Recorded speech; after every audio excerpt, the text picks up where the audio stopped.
నమస్తే అండి. యూట్యూబ్ మిత్రులకు నా యొక్క నమస్కారాలు. ఇక్కడ మీకు కనిపిస్తున్న ఈ మొక్క అనేది మర్ల మాతంగి మొక్క. దీని యొక్క కాయలు ఈ విధంగా ఉంటాయి. దీనిని మరుగుమందు తయారీలో ఉపయోగిస్తామండి.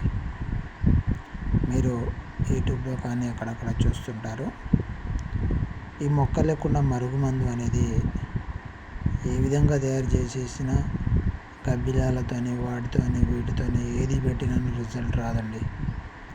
ఈ మొక్క కనుక మీకు అందుబాటులో ఎక్కడైనా ఉంటే వీటి యొక్క ఆకుల్ని సేకరించి నీడలో ఆరబెట్టుకోవాలి.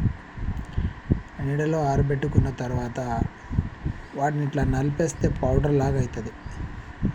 ఆ పౌడర్ ఒక చెంచాడు తీసుకొని వీలైతే వాటి యొక్క గింజలు కూడా ఆ గింజల్ని దంచి పొడి చేసి అందులో మీ యొక్క మూత్రము అనేది పొద్దున్నే పరిగడుపున తీసుకున్న మూత్రము మాత్రమే పనికి వస్తుంది. మూత్రము, ఉమ్ము, ఎంగిలి, చెమట అవి 3 కలిపేసి ఎవరికి పెట్టాలి అంటే మన మాట వినని వాళ్ళకి, భార్య భర్తకి, ఇంట్లో పిల్లలు మాట విననప్పుడు, ప్రేమించిన వాళ్ళు దూరం అయిపోతున్నప్పుడు, ఇలా కలిసి ఉండి కొంతమంది చెప్పుడు మాటలు విని వీళ్ళు చెప్పేది విని దూరం పెట్టేవాళ్ళు తిరిగి మన దగ్గర కావడం కోసం ఈ మరుగుమందు ప్రయోగం అనేది చేస్తామండి.